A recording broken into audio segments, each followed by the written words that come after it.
I'm looking forward to talking to you, the Texas Constitution Party, about the critical moment we are in American history.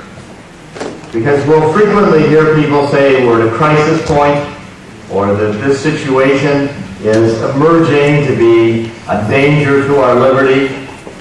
But truly, we are living in a period of time where the United States of America's very survival is at stake. And the enemy is not a foreign enemy. The enemy is from within.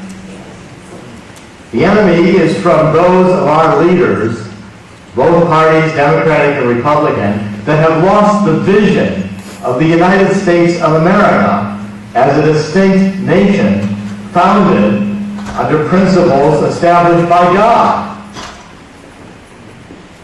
If we take a look at the Declaration of Independence, if we take a look at the Constitution, our forefathers had the courage to say that our rights were inalienable.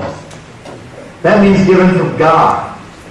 Yet our leaders today are wanting to take "in God we trust" off the money. They become embarrassed by God. Well, I dare remind the leaders of the Democratic and Republican parties that maybe it's God that's embarrassed by them.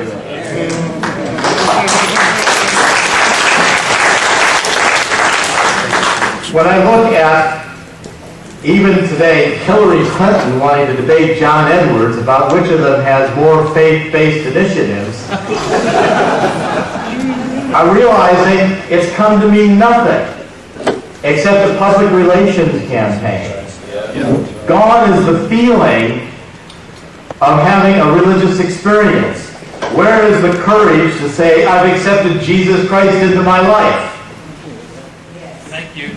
These politicians act as if to say that someone is going to ridicule them or laugh at them. Well, that did not bother the martyrs of the first century. It didn't bother Jesus Christ himself. How can our politicians be embarrassed to proclaim that we are a nation under God? And I think one of the key things that the Constitution Party stands for is a recognition that our Constitution was formed in an environment where people understood that under God meant something. It meant that the institutions we were putting together weren't accidental. We were creating, and our forefathers fought and died to put together a structure of limited government under the assumption that we had a fear of power and that power corrupts. And these institutions were very carefully crafted. So the presidency, the legislature, and the court, no one branch of government could do everything by itself without the countervailing balances of the others. And our founding fathers knew they were getting rid of King George III. Now we have King George W. the Bush. Self-declared. That's right. With emergency powers posted on his website on May 9th that says, if there's an emergency, I'm in charge. National Security Presidential Directive 51 and Homeland Security Presidential 20, and when I read them, I was shocked, because the definition of emergency is whenever the president thinks it's an emergency.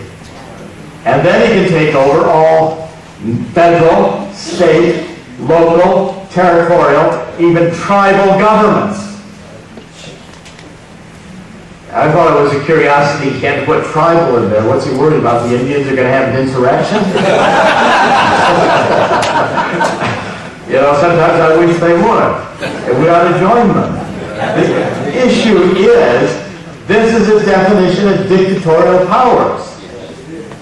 And it's one that is unconstitutional, as if that meant anything to George W. Bush, King, the decider. You know, I am the decider. Well, excuse me, I'm looking through the Constitution. Where does it say, I am the decider? I don't remember that paragraph. And that power is the power that has been used since ancient Rome, when the councils said, we have an emergency and we're in charge. and we're the dictators. And the Senate might as well go home because we'll protect the Senate. You have the Senate and the Roman people, the fundamental principle of the Roman Republic. Well, when the council declared themselves emperors because of an emergency, they were the deciders in charge of everything. And for some strange reason, they were loath to declare the emergency over, and they didn't need the powers anymore. That never happened.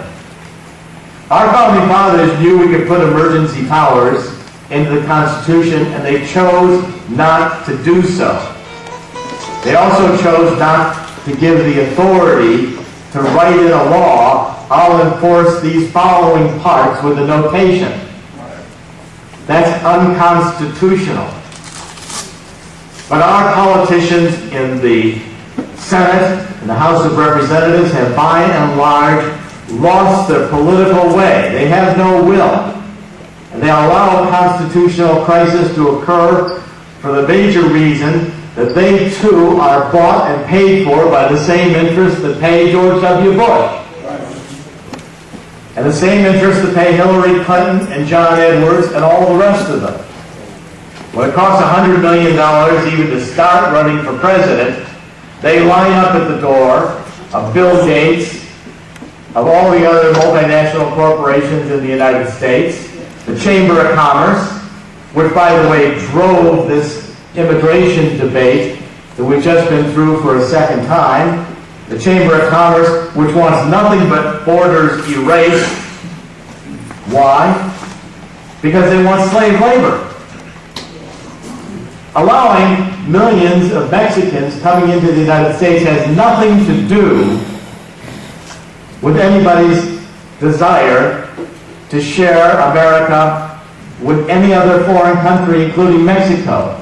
No, the Democrats say, here come our next generation of underclass that will be our voters for the future. And we'll get them all on welfare, and they'll just vote for us forever. A money driving votes and power. The Republicans say, well, wait a minute, we love this too. Because here comes this underclass that'll finally give us the chance to break the labor unions once and for all, crush them, and undercut labor at all the lower skilled jobs. Which is unfair, not only to the Americans who want to do the job, but to the Mexicans themselves coming in intentionally to be abused on wages, knowing that even to live, they're going to have to themselves go on welfare and get free health education and free schooling from their children. And this isn't the Mexicans that are at fault. It's our politicians which are driving the border for their own personal greed. The votes they anticipate to get, or the money they intend to get for the campaign contributions from the multinational corporations that want to benefit from this.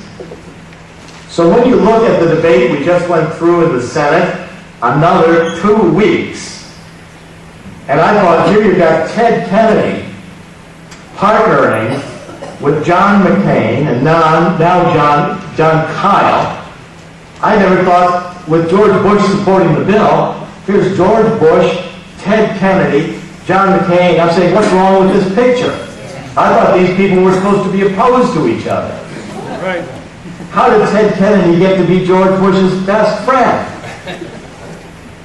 You know, 10, 20 years ago, today when I woke up, I thought any bill Ted Kennedy supported, I didn't want to have anything to do with it.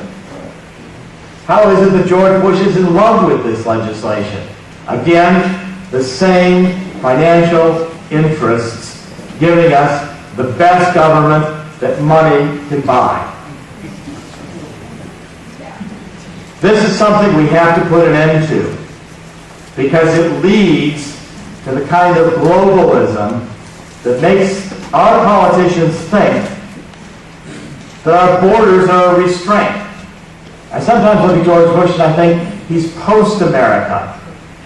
He's post-God. I'm looking for the evidence of Jesus Christ in his life. He tells me it's there. But he didn't go to Jerry Falwell's funeral. Where was he? I'm looking all over. Where's George Bush? Jerry Falwell's funeral. If it had not been for Jerry Falwell, there would not have been a moral majority. There wouldn't have been a Ronald Reagan revolution. George H.W. Bush wouldn't have been elected, and George Bush himself wouldn't have been elected. But he had a few other things to do. He was in the White House. He was a little bit busy that day, taking care of the god of money, and making sure we were all ready to fight this immigration bill all over again. You know, I recommend solidly that the politicians on both sides begin to get concerned about God again. Because when the American people get onto the game they're playing, they're going to need somebody to pray to.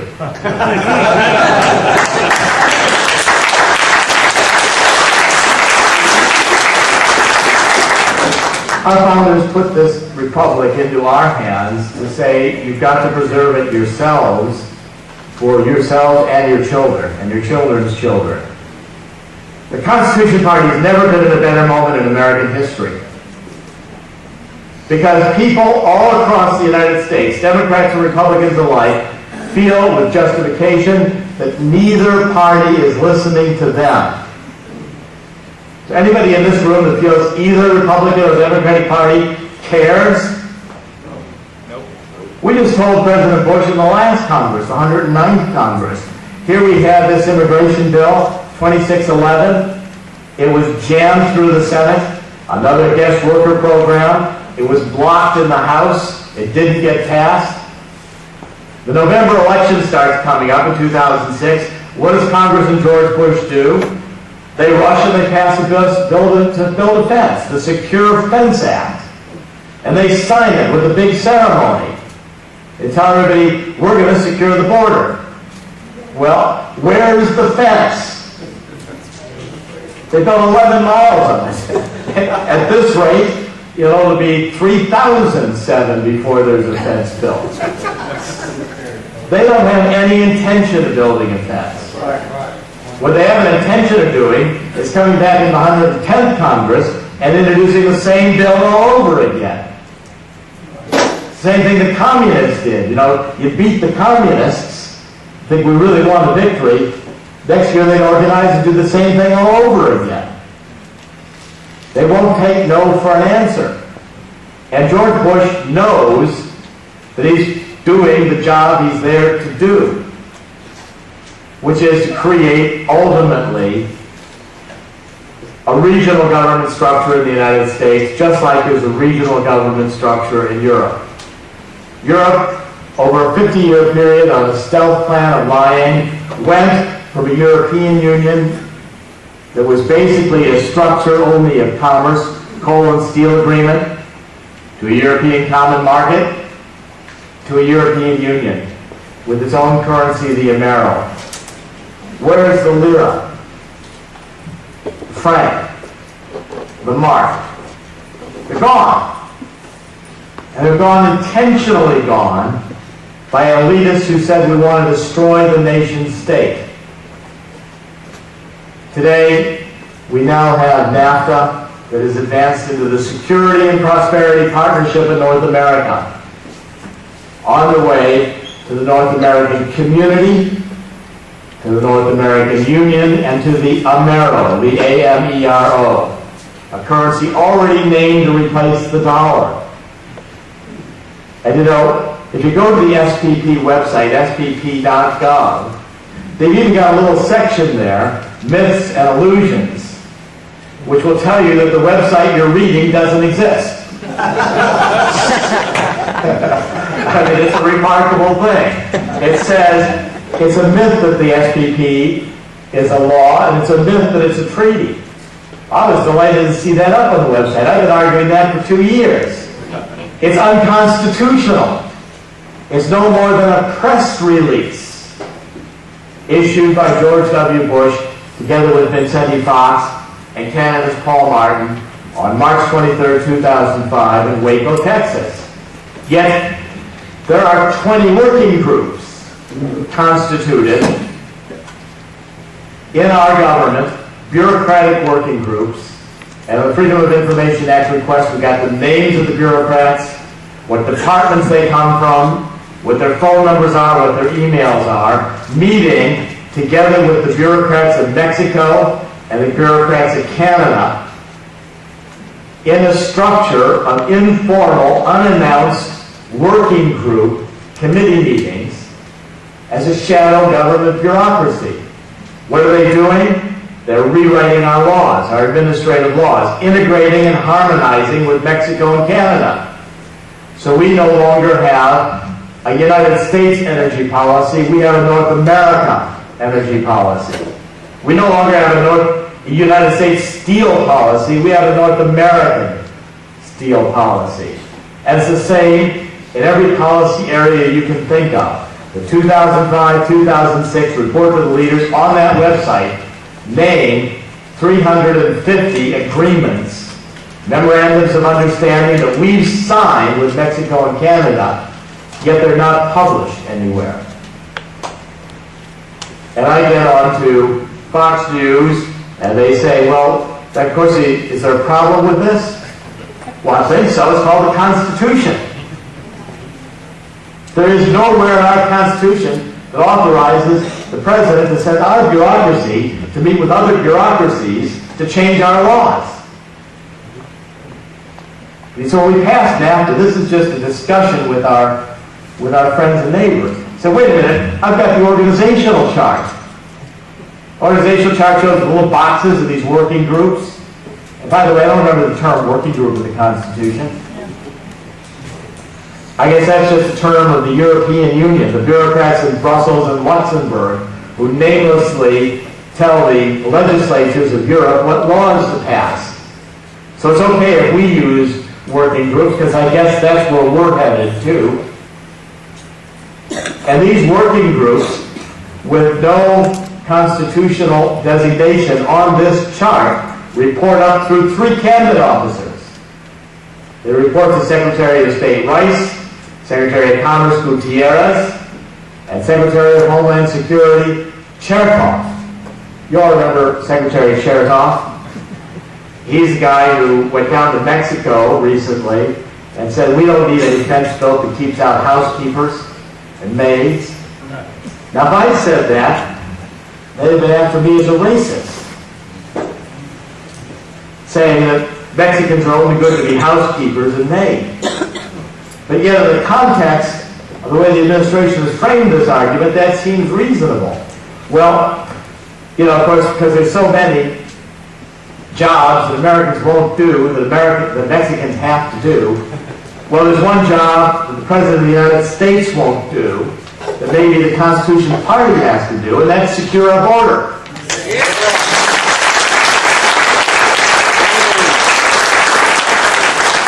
Because when it comes to securing the border, Secretary Chertoff, whom these working groups report, not only wants a virtual border, I think he's got a virtual brain. Anybody who's ever been down on that border is going to wonder how some electronics buzzing over things is going to catch anybody in the middle of the night. But don't worry about that, because the Bush administration is resolved to prosecute our border patrol if they try to do anything to enforce our laws. How about Ramos and Campion? Well, we're here right now. They're in solitary confinement in 2 medium security prisons. What did they do? Well, they were fool enough to fire their weapons after a fleeing drug smuggler from Mexico. Bad idea. They should have ushered him over to Starbucks and gotten him a coffee. Maybe he wanted a Boco Espresso latte.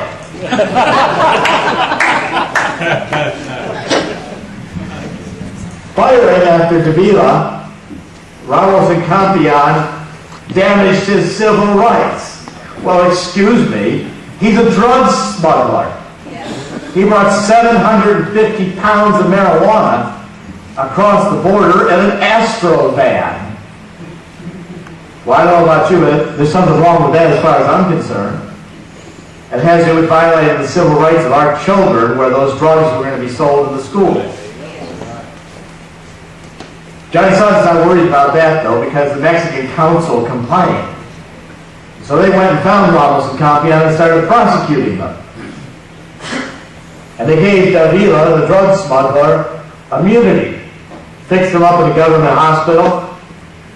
And Johnny Sutton then proceeded to do what Johnny Sutton normally does in these cases. He let the lying begin. Davila, the drug smuggler, it turns out, while he had immunity, came in with another 750-pound load of marijuana. They drove across the border with his shiny new border pass card that had been signed by the Department of Homeland Security with an agent's badge number on it. What are you doing here, Mr. Davila? Well, I'm just bringing this load of drugs here for this agent who gave me his card. He's come right across the Border Patrol crossing with that card. And of course, when the Department of Homeland Security, DEA investigators found out that Davila brought this to the stash house of a gentleman named Cipriano Ortiz Hernandez, also an illegal immigrant living in Clint, Texas, operating a stash house. And those reports from the DHS and DEA were given to Johnny Sutton, the prosecutor. He did exactly the right thing. He went to the judge and lied about it some more. He said, we can't let the jury know this. We have to seal this information. We have to hide it from the jury. We have to tell the families of these two Border Patrol agents that they say a word about it, we're going to prosecute the families. Down to the children. We'll prosecute everybody. Because we have to keep this report here that our star witness, the drug smuggler, did it again. Well, we were brilliant enough to give him immunity. All right, now one that was critical of the trial was Davila got up on the stand with the prosecutors from Johnny Sutton's office, Deborah Canoff, and he said he'd never done any drug smuggling before. His commercial driver's license ran out in Mexico, and he didn't have a way to earn a living. And his mother was sick and needed some medicine. And I'm reading this and I'm saying, you know, it's like a kid telling you the dog ate the homework. Anybody heard this excuse? This is lame. Well, they proved, the defense proved in trial that his commercial driver's license was still in effect. His basic response was, oh, I forgot about that. Those lies, keeping material evidence from the jury, in a technical discussion that the judge controls and biases the cases against the Border Patrol agents, are the reason Ramos and Campion are in prison. I want to tell you today that has nothing to do with the standard of justice that our founding fathers came here to create.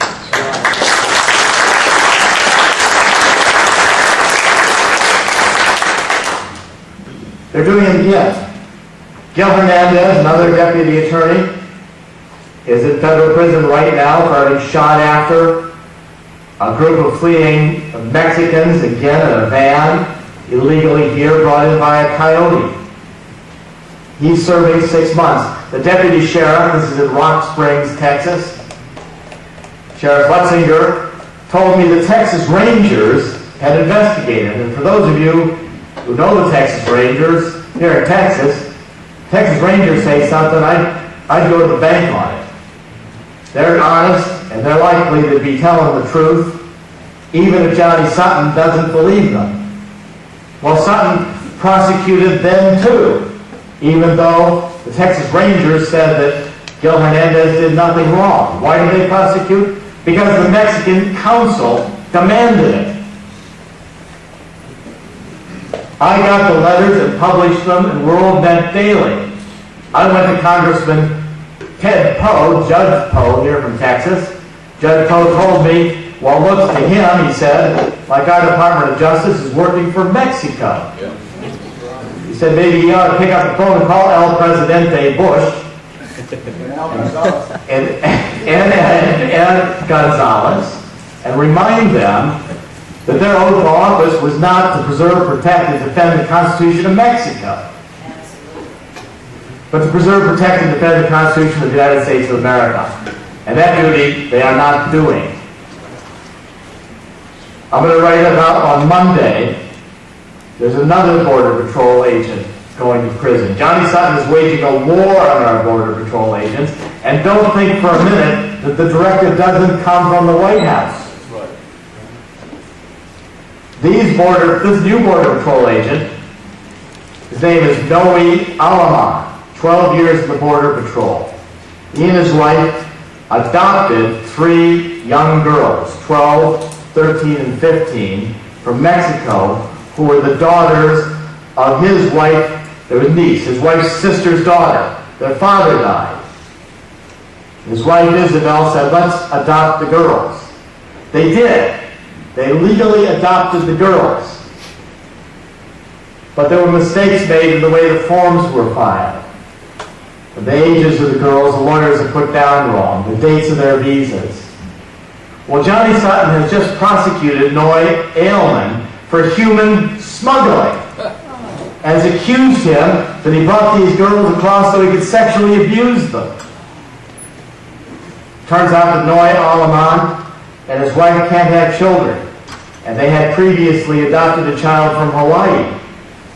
But Johnny Sutton doesn't care about that. He's looking at these technical violations and says, we better prosecute this Border Patrol, human trafficker, sexual pervert, who tried to adopt 3 nieces of his wife when their father was killed in Juarez. Well, I'm telling you, we do not have U.S. district attorneys whose job, U.S. attorneys, is to do this kind of travesty to our law enforcement. And it's got to stop. Johnny Sutton has got to be held responsible for these kinds of prosecutions. American people should not and will not tolerate it. But where's Ted Kennedy? I'd like to know the name of one Democrat who has joined Congressman Ted Poe, Congressman Ron Paul, Congressman Tom Tancredo, Congressman Virgil Goode, who have led the charge to Congressman Rohrabacher, Dana Rohrabacher, Duncan Hunter. This is a set of congressmen that are about to be ready to be thrown out of the Republican Party. Why? Because they don't understand. The agenda is globalism. The agenda is to merge with Mexico. We don't want to build a wall to defend Mexico. We want to leave our borders wide open. Our borders are open because the president wants them open. That's the conclusion you have to come to. And the Democrats are leaving the borders open because the Democrats want to. The only people who want our borders secured are the vast majority of Americans, whom the politicians of both parties won't listen to. And the time has come for that to stop.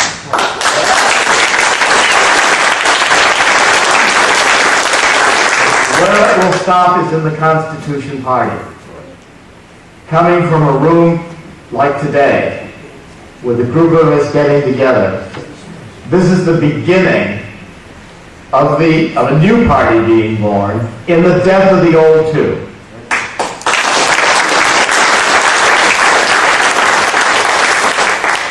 People say to me, well, the Constitution Party is yet very small. How is it going to challenge the major parties? And I look at them and I said, 12 was enough for Jesus Christ.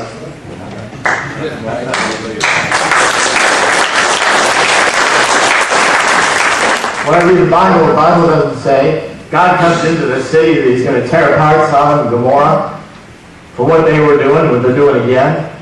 It doesn't come and say we're going to tear this city apart because people don't believe in God. He said, find me. He doesn't say find me 1,000 men, find me 1,000 people. He says find me one. Find me one that'll stand up for what's right. Well, if one's good enough for God, why isn't it for us? We have right here what we need in this room and the Constitution Party meetings across the country to change the face of the American politics by saying once and for all, it's got to stop and it's got to stop now. That means no more unconstitutional wars not declared by Congress.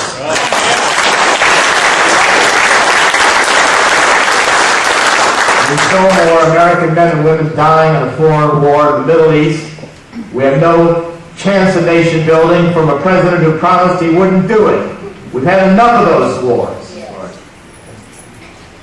It means that we have to get back to examining no more presidential directions which say, I'm the decider, and I'll decide tomorrow, sending out contracts to ex-Halliburton companies to build detention camps, like KBR has been given $385 million by the Department of Homeland Security just to be ready to build detention camps. What for? We don't need detention camps. We've got over 230 years just fine without any. And the ones we did build to put Japanese and Germans in concentration camps during World War II, we're ashamed of and ought to be ashamed of.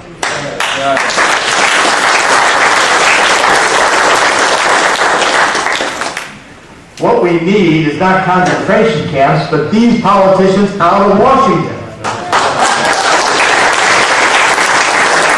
There's no reason I can think of for the Republican Party to survive. Amen. Other than to fill the business interests of the multinational corporations who are intent on destroying the middle class of America. This Trans-Texas corridor that they're going to be building, and you all here in Texas know it's true. Michael Medved still thinks it's a myth. Well, maybe somebody make a movie about it. It was more real. I guess he's a movie critic. Tells it a movie, he doesn't believe it. Trans-Texas corridor is going to be built. Your legislature in Texas voted a 2-year moratorium. People spoke. What did the governor do? Vetoed it. Why? Governor Perry's paid too by Zachary and Centra, C-I-N-T-R-A, the investment consortium in Spain, that is financing this road. So that you all, when you start driving now from Laredo, going to San Antonio, going on up to Austin, going to Dallas, you can pay Spain for the privilege to do so. Makes sense to me, doesn't it to you? That was why we pay Spain. Let Spain have all the future profits of this road. And a no-compete clause in it.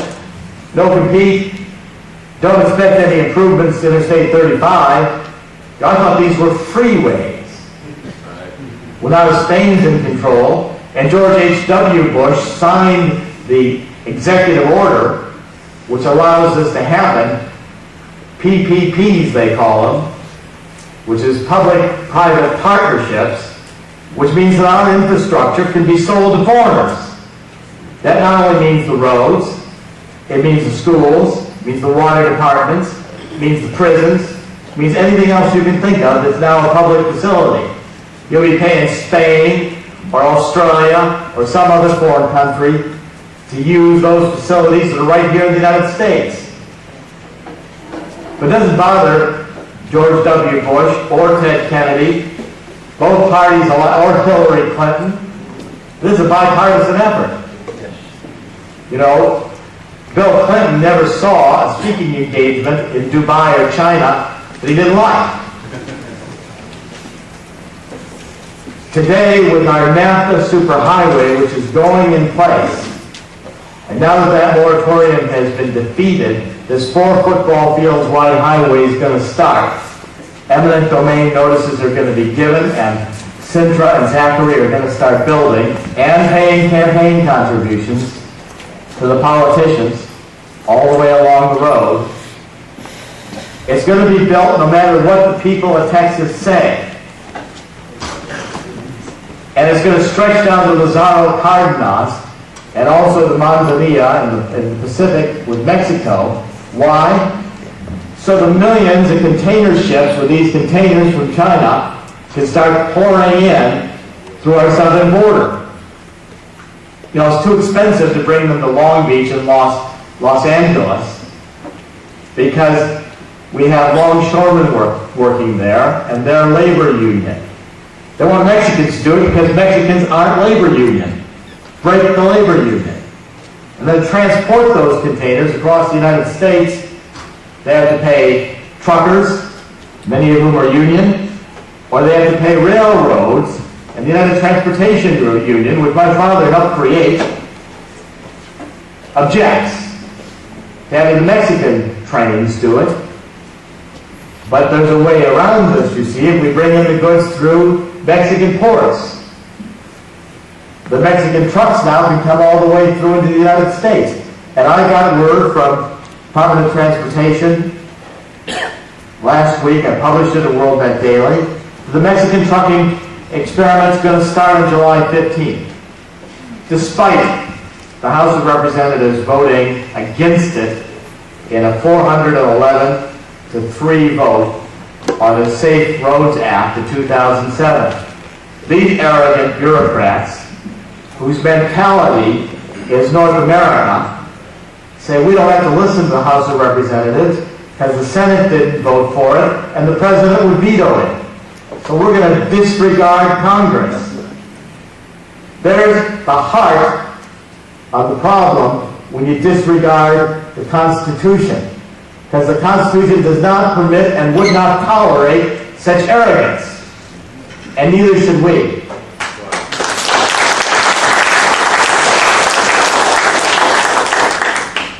If these containers come in from China and flood the country, and by the way, just like we don't seem to mind Spain basically owning the Trans-Texas Corridor on this 50-year lease, well, Lazaro Cardenas and Manzanilla are also operated by Hutchison-Whampoa, Communist China, that operates both ends of the Panama Canal. They're going to deepen the Panama Canal so these new container ships can go through the Panama Canal and go on to Houston and New Orleans and bring up other Chinese containers north-south into the United States. And Hutchison-Whampoa is in a joint venture with Lockheed Martin, together with NASCO, North American Super Corridor Association, a little trade group here in Dallas.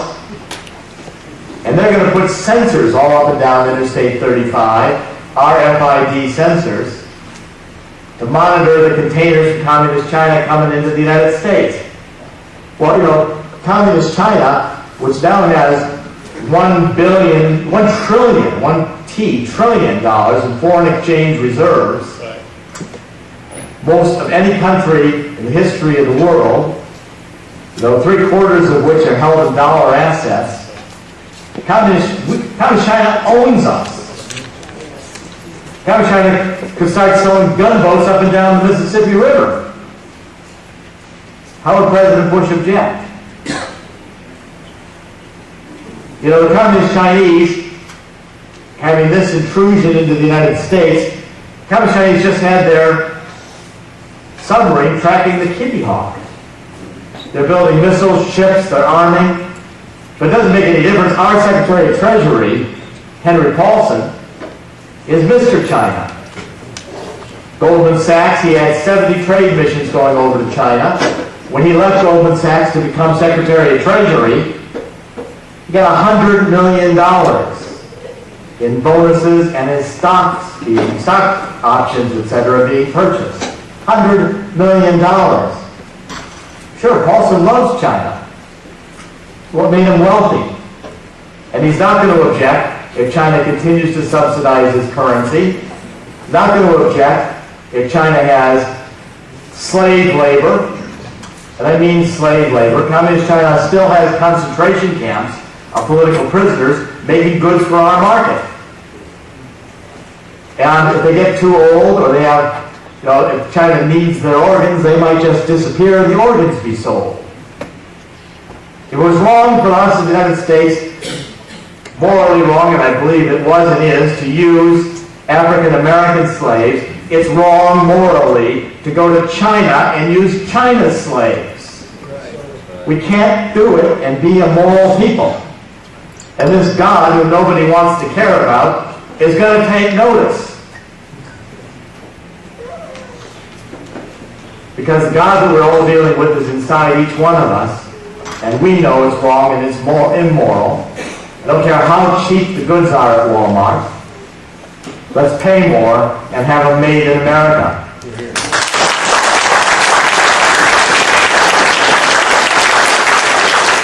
We need to restore the manufacturing base of the United States, or else all these small communities in Texas are going to give way to Walmart.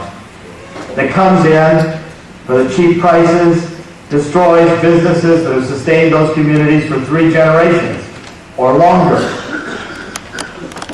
You know, we can't all be in a service business. What are we all going to do?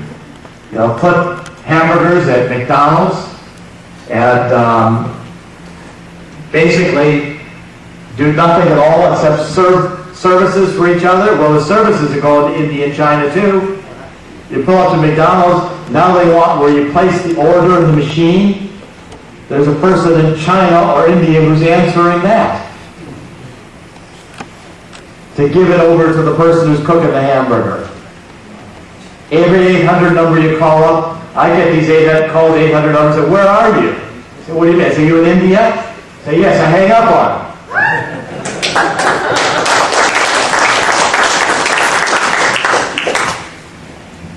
We're losing the base of America because the reality is there is no job an American won't do, provided they're paid and treated with dignity.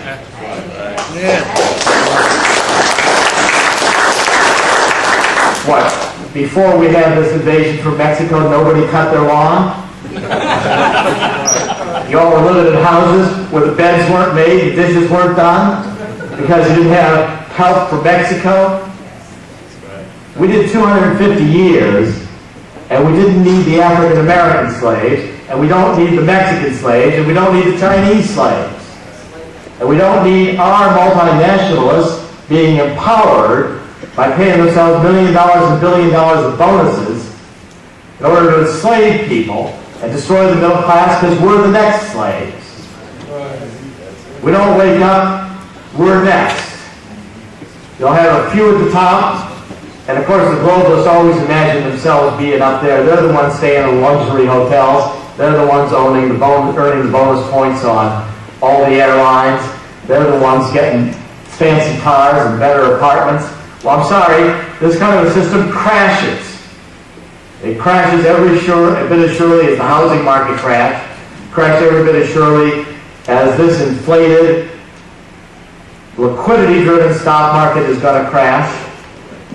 Every one of these wild parties crashes. What doesn't crash is the middle class of America and its faith in God, its faith in hard work, and its faith in the United States of America.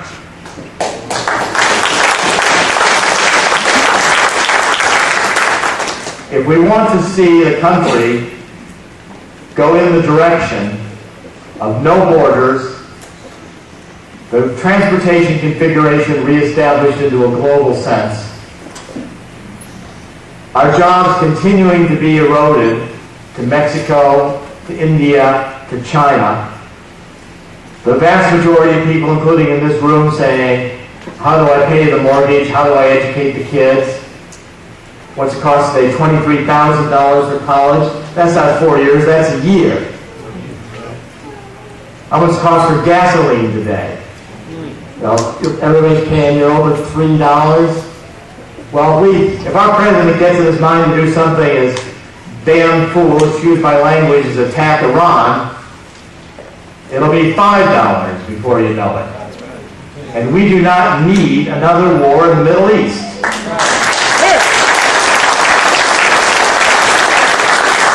Especially one declared by the president. Our Constitution sets these rules because our rules are important. They were important to preserving the limited form of government that our founding fathers knew was a structure that God had ordained for human beings if we're going to self-rule. These aren't accidental rules.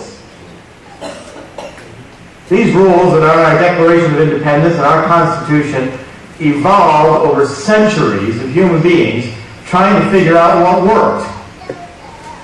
And what worked is a limited system of government in a republic where no president can stand on a stage and declare, I am the decider. If he wants to be the decider, let him go back to Crawford, Texas.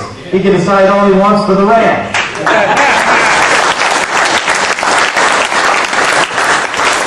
And we don't need to displace Hillary Clinton, says I'm the Queen decider. For one, I don't want Bill Clinton anywhere near the White House. We had enough serial rape going on while he was president. I'm sorry to say that. But it was an embarrassment when he did it, and it'll be an embarrassment if he gets back, and our politicians won't have the courage to say that. They don't want to offend anybody. Don't want to offend Mexico. Well, they don't mind offending God. Take God off our money. I think we ought to offend Mexico. I think we ought to offend the sexual abusers. I think we ought to respect God.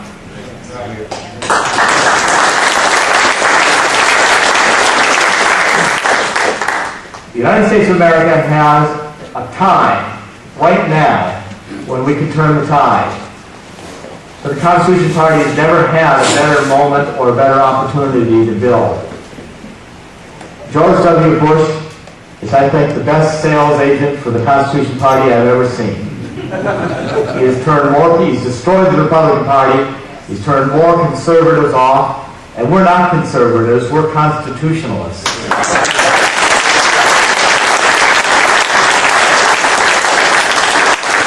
The Democratic Party, we were in Maine, giving speech to the Constitution Party in Maine, and in Maine I was shocked to be told that half the people are either on government or on welfare. Well, where are we going with this? We've already got a deficit that's unmanageable. The Treasury says when you take a look at our negative net worth, taking into effect our future obligations incurred today on Medicaid, Social Security, it's not in the billions, it's $45 trillion. There's no way we can pay for all this. Everybody in the room planning to get old and getting Social Security, well, you may get it, but you'd be lucky to buy a hamburger with one little buy. Oh, we don't have any inflation.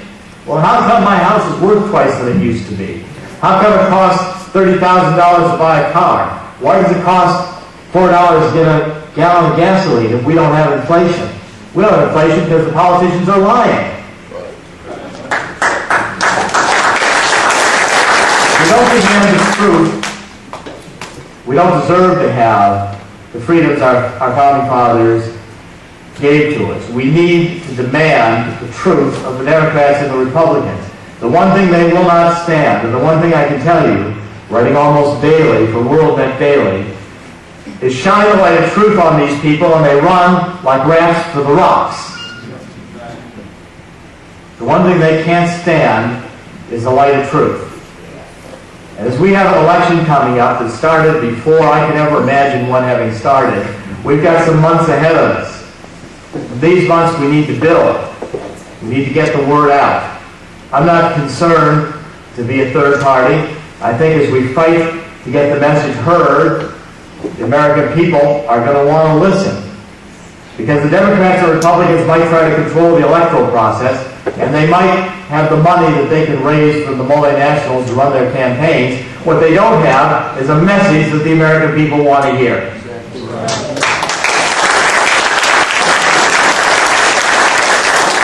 They're printing newspapers fewer and smaller because people don't want to read them anymore. They can't print the Wall Street Journal any smaller without also handing out a magnifying glass. The internet has destroyed the traditional media, and it isn't that Katie Couric is failing, it's that nobody cares about the nightly news. Because it's all lies, it's all old, it's all packaged. Even Fox. I'm getting tired of hearing about Runaway Bride and all these other soap operas that Fox and MSNBC and all the rest of them seem to want. It's like a tabloid. You want to get the truth? Go to the internet. The kids who are in this room will wonder that we ever read a newspaper. It'll be like, why'd you ever read one of these things? But what I'm concerned about is when we went to Maine, when I grew up, there was industry in Maine. There was logging. There was textiles. The whole set of industries up in Maine. And today, the only place you'll find those industries is in the State Capitol Museum, which shows how the logging industry used to be. And the textile plants are now occupied by senior citizens in nursing homes. Because the textile manufacturing's gone somewhere else where the globalists can make more money. Well, we've got to set it right so that our free trade is once again fair trade. We've got to set it right that Ramos and Campion and all the other law enforcement agents who have been out there trying to protect us are out of prison today. If I were to be president, I assure you they'd be free before I left the inaugural stand. And Johnny Sutton would be under investigation by the end of that. We need to rescind all these executive orders that have been passed for 4 decades of presidents who don't read the Constitution. We need to tell this Congress that if we have to veto their acts for 4 years, we'll be happy to do so. But they better start listening to the people of America, or we're going to campaign against all of them and beat them.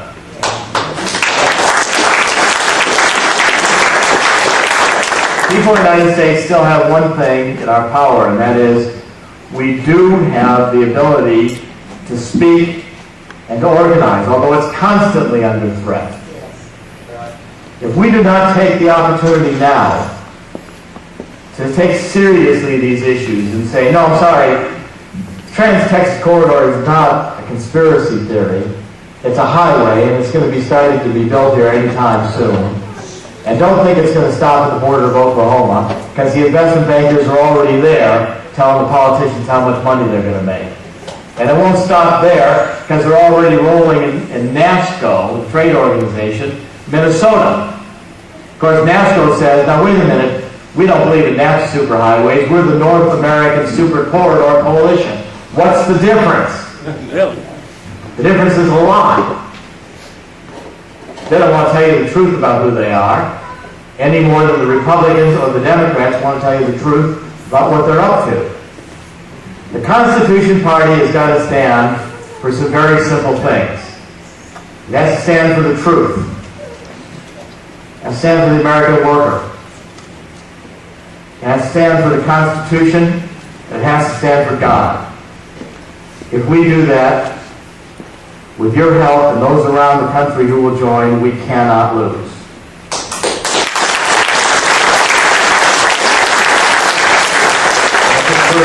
God bless America, and I look forward to the day when the Republican Democratic parties are defeated and destroyed. Gone.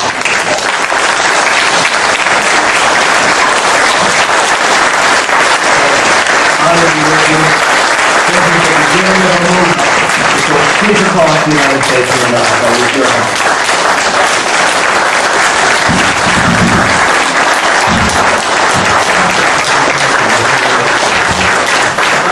Maybe 5 or 10 minutes asking a few questions, and then we'll close, and then we'll send him to autograph session. So if you'll just give a couple minutes of questions and answers.